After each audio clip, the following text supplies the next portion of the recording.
Concentrating today on Isaiah chapter 40. And I want to bear in mind the whole of the chapter as we think about particularly the last verse.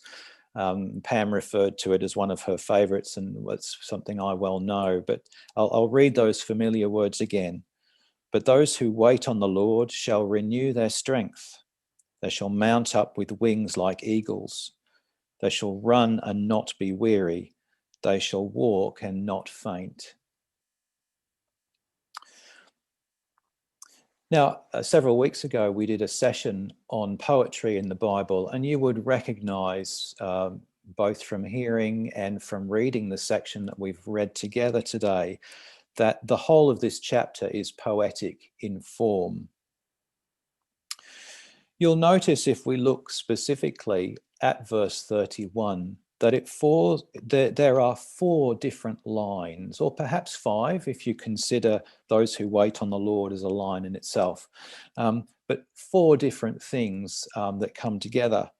And as we learned a few weeks ago, when we're talking about four, well, four is 2 plus 2, and twos often refer to the will on the one hand and the understanding on the other. So what I think we have here in this verse is good and truth, will and understanding on an internal and then an external level. But we can put that aside in a way. There are other things that I want to concentrate on today. And that particularly is the word wait. Those who wait upon the Lord. I wonder how you wait. It shows us that the translation of this passage really is below par. And it shows the difficulty that we face with translations, that words in one language don't quite mean what they do in another language. And so the word in the Hebrew is very, very different. It has many, many different applications and implications compared to the English word wait. We think of wait as being something passive, but this word certainly is not. This is waiting in expectation. It talks of a certain tension. It talks of preparation. It talks of being ready for action. And so to really understand this word, the image that I would call to mind is that of a runner waiting in the starting blocks for the starter's pistol. That is the waiting that is referred to here. So you can imagine that the runner has muscles that are ready and activated to, as soon as they hear that sound, to launch forward into the race. That is the waiting that is spoken of here. And we see it reflected in the reading that Pam brought us this morning from Matthew chapter 25, the well-known passage, the parable of the wise and foolish virgins. So what's the difference, I wonder, between taking the oil and not taking the oil? True Christian religion, Swedenborg summarizes this passage in this way. He says, lamps mean beliefs. Oil means loving what is good. Sleeping and awakening means our life in the world, which is an earthly life, and our life after death, which is a spiritual life. Buying means acquiring for ourselves. Going to the cellars and buying oil means trying, after we have died, to acquire from others a love for what is good. Since we can no longer acquire a love for what is good after we die, therefore, although they brought their lamps and the oil they had purchased to the door where the wedding was taking place, the bridegroom told them, I do not know you. The reason is that all our life in the world, that after our life in the world, the way we have lived in the world remains. And this theme of expectation, waiting for the Lord in expectation, is one that is found throughout the Gospels. And it really asks the question, If you expect the Lord to arrive at any moment, how would you act? I want to share with you another translation of the Isaiah 40, verse 31. And it's from Young's literal translation. And you'll hear the difference, especially in that first line. But those expecting Jehovah pass to power. They raise up the pinions as eagles. They run and are not fatigued. They go on and do not faint. It's a very different character to that reading. So those who wait upon, well, what is it that we wait upon? And it says very clearly, we wait upon the Lord. In the literal translation, we wait upon Jehovah. And think about that in the context of the rest of the chapter, everything that we've heard up to this point. The whole chapter really is a hymn to the Lord. It's extolling his virtues. It's saying how much he is the source of all that we do. I'll just quote a few of these verses. Verse 8, the grass withers, the flower fades, but the word of our God stands forever. Verse 10, behold, the Lord God shall come with a strong hand, and his arm shall rule for him. Verse 13, who has directed the Spirit of the Lord, or as his counselor has taught him? Verse 15, behold, the nations are as a drop in a bucket, and are counted as the small dust on the scales. Look, he lifts up the isles as a very little thing. And verse 23, he brings the princes to nothing. He makes the judges of the earth useless. It is the Lord's power and reliability that is emphasized here. We are not to wait on our own power. We're not to expect it to be very useful at all. We're not to look to other things in the natural world as, able to save us in any way. We're not to look to otherworldly sources as the source of our power. I want to then move on to renewing their strength, or in the Young's translation, it said pass to power. And I think one of the things to remember is that it is not our strength. Again, I think it's one of the problems with translation. It is not our strength that is renewing. It is the strength that flows through us from the Lord. It is the inner good. It is the motivation and the will that we seek from him. They shall mount up with wings like eagles. It's a grand image, isn't it? I'm sure many of you have seen a wedge-tailed eagle in Australia soaring high above the landscape with its keen eyesight looking for its prey. But here, actually, the image that is being referred to is the eagle taking off.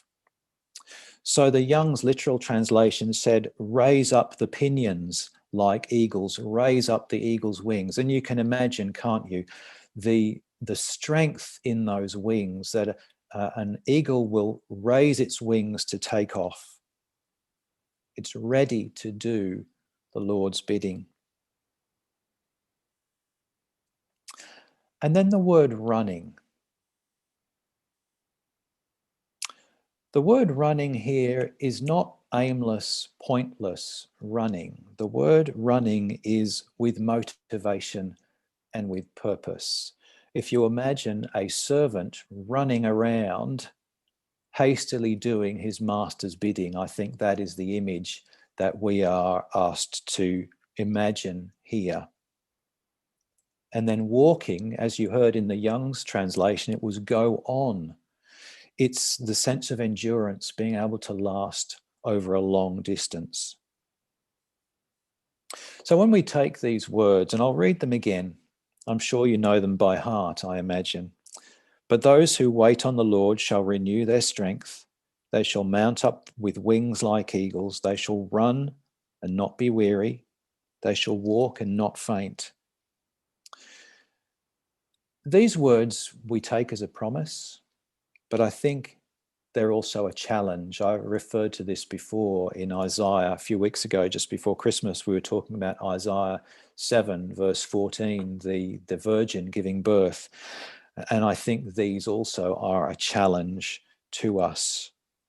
You know, if we truly follow the Lord, are we running and not getting weary? Are we walking? Are we able to go on without fainting? It's difficult, isn't it? We find it very difficult to follow the Lord's commands always, 100% of the time. We find that a real challenge. But then I want to come back to this idea of waiting. We're told in the teachings of the church about our need to act of our own accord, not to wait with our hands held down, limp by our sides, expecting the Lord to come and give us some marvelous motivation and tell us exactly what to do. We have to use our own intellect, we have to use our own will and motivation to get going, to prepare, to be ready for the Lord actually to flow into our lives. And I'd like to share this from Arcana Celestia, as paragraph 1712. Section 2. Order requires that a person should do good as though from himself, and ought not therefore to stay his hand and think to himself, if I am unable to do anything good at all from myself, I must wait for immediate influx, and so remain inactive. This is contrary to order. Man ought to do good as though from himself, but when he stops to reflect on the good he is doing or has done, let him think, acknowledge, and believe that the Lord present with him has accomplished it. If by thinking as described he gives up acting as if of himself, he is not a subject into whom the Lord can operate. So look, I'd just like us to acknowledge that we don't always feel energetically motivated. We don't always live in the order that's described for the spiritual life here.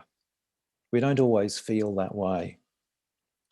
We are created for that life, but we are not born into it. And that is a very real factor in the way that we live our lives.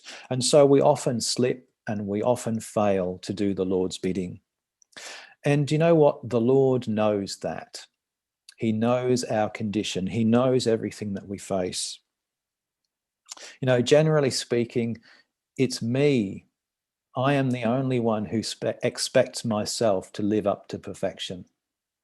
It's comforting to know that the Lord does not expect that of me. He only expects my best. Even the angels, we are told in the heavens, go through their evening states. They go through the times when they are less motivated by the Lord, or they fail to focus upon him.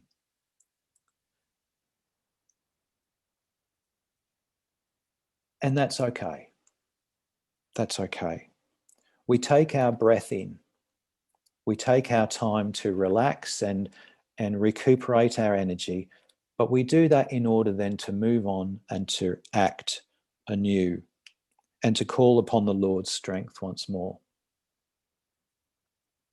So look, my challenge for the week is really just to ask you, how do you wait? Do you wait limp? Do you wait seeking entertainment? Or do you spend your time preparing for what is to come? We've spent a great deal of time waiting in the last 12 months, haven't we? And I suspect we may well spend a lot of time waiting in the year to come. Who knows? We have to wait and see. But will you spend that time waiting in preparation? What will you prepare for? Will you be preparing for useful service? Will you be learning, perhaps learning new skills or reading a book? Or finding some other way that you can energize once you're then able to get back out into the world? How do you wait? But those who wait on the Lord shall renew their strength. They shall mount up with wings like eagles. They shall run and not be weary. They shall walk and not faint.